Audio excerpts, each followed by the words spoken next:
Hello there, guys. Welcome back to the channel. It is day 5 of Inktober, and today's theme or today's prompt is binoculars. Well, our protagonist here, I finally named him, by the way. His name is Nomad31. Our protagonist here is looking down a hillside, checking whether his region, his area through which he has to travel next to get off these mountains is really clear of enemies and threats or not. He's using his binoculars, and simultaneously he is also using the CB handset radio in order to connect with other such nomadic people who have probably been displaced by the wars. A very quick note here. Thank you very much for the support which you have given me on these daily videos for Inktober. It really means a lot to me. There's a lot more to come, and I am going to be very much active this October. And once October is done, once Inktober is completed, I'll be making some more instructional type of videos as to how you can actually execute each and every of these concepts which I'm explaining throughout Inktober. Jumping into the illustration, grab a cup of coffee, get your favorite snacks, enjoy the illustration, and let's talk about clarity and negative space today for the podcast.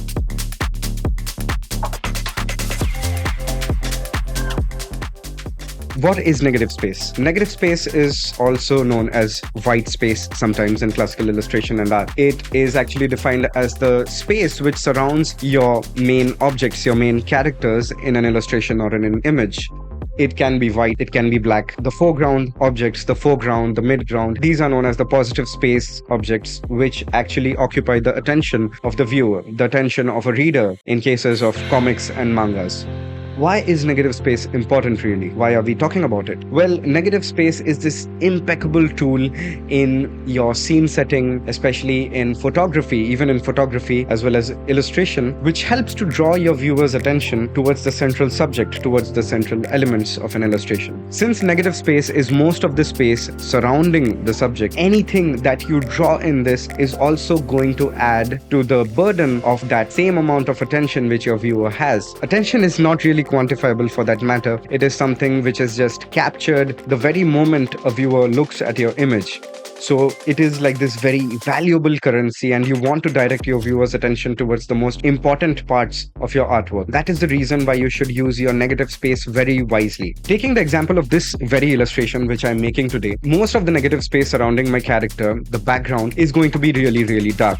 Now, why did I choose this type of a setting? Well, the theme is binoculars, and I'm additionally attracting my viewers' attention towards my protagonist using this CB radio handset, and that is the reason why I don't want my viewers' attention to be distracted, to be divided due to any of the midground or background elements which they might look at. I just want them to focus on this singular point, this singular character, and the two accessories which he's using in this image. This is the reason why I'm keeping a very light foreground as well as very few midground elements, and I'm going to color the negative space as black. Now, this is again a part of creating a dynamic image. What is exactly a dynamic image? A dynamic image is not always something which shows movement, but one which has this sort of activity, a sense of activity, a sense of being focused towards a particular point. A dynamic illustration needs to direct the viewer's attention towards the subject and towards the topic. This is the reason why how you handle the negative space will dictate how relatable and how attention grabbing your illustration is.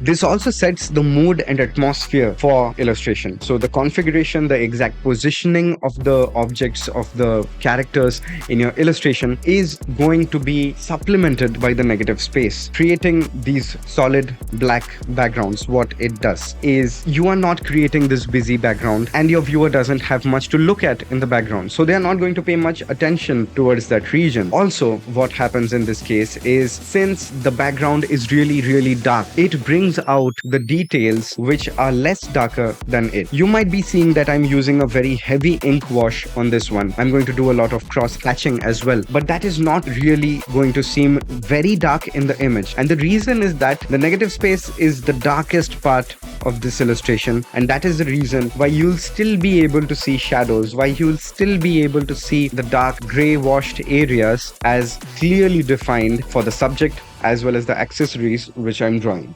Now, negative space concept is also very important if you are trying to draw a comic book, if you're trying to draw mangas, because in comic books and mangas, there is text in addition to the illustrations, in addition to the drawings which surround the whole page. Obviously, when you have text and image together, it becomes really hard to direct your viewer's attention towards the scene as well as the script. And this is the reason why in many mangas, in Vagabond, you will find a lot of use of negative space, and what it does is it directs the viewer's attention towards the subject.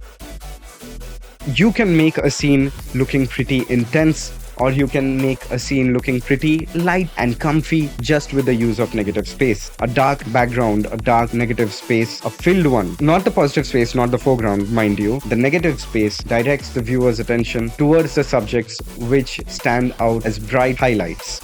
And this creates a visual imagery, a striking visual imagery, which you might not have achieved if you just drew your subject on a white background. Now, negative space can often be overlooked as this unoccupied space, and many beginner artists might not pay much attention to the use of it. Many of us, when we start off, we just think that we'll cramp a load of details into our illustrations and we'll make them as detailed as possible. But what it does is that it creates this busy image, this busy illustration, this busy sort of aura in your work, and the viewer's attention is directed all over the place. It is not really directed towards this one single point, and that is where you lose some of the dynamic, some of that relatability in your illustrations. Your illustrations become more and more relatable, more and more familiar to your audience in terms of the style which you follow, just by the use of these specific elements in your illustration. So for example, if there is an artist who always keeps drawing these busy, hyper detailed illustrations, they are going to be praised by the audience for this fact that, oh my goodness, your illustrations are so detailed. But in a scenario when they are trying to convey a story, when they are trying to convey something happening at the center of a scene, much of that attention of the audience is diluted. They are still focusing on the style and not on the story, which is not something you would want as an illustrator, especially because as illustrators, our job is to direct a viewer's attention not only towards the subject matter, but also the story which goes behind it. Now, the use of dynamic, the importance of dynamics in your illustration is just due to this, the story element. The story element in your illustration should be given as much importance as the drawing techniques which you're using. Because if you're unable to tell a story through your illustration, if you're unable to convey a certain point to your viewers, a certain value point to your viewers by the end of that illustration, by the time they are finished observing that illustration, it will not be remembered for long term. Your art style will be very influential, but the storytelling capabilities of an illustrator are greatly affected if you're not creating good scenes. That is why scene setting and all elements of scene setting, such as lighting, which I discussed previously, as well as making your elements anatomically accurate, your objects correct in terms of proportionality, it is very important, along with the use of negative space. So remember, directing your viewers or your readers' attention towards the main subjects, towards the main subject matter, the central characters, all the accessories which are important in the image is really important. You need to think like a photographer sometimes. What is the aim of a photographer? The aim of a photographer is to bring out the beauty in a particular scene, is bring out the beauty of a particular subject, a particular person who is in frame. It can be an animal, it can be an object, but it is their main focal point. To create this focal point, what you need to do is you need to use negative spaces widely as an illustrator, as an artist. And this negative space should act as a supplement to your story, as a supplement towards the visual scenario, the visual setting of all the elements in your image. It should bind them together. It should bring your viewer's attention towards a certain focal point, and it should encapsulate the whole illustration in a strong frame.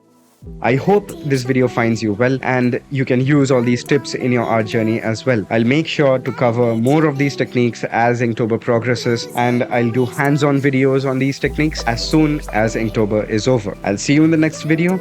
Take care, be creative, peace.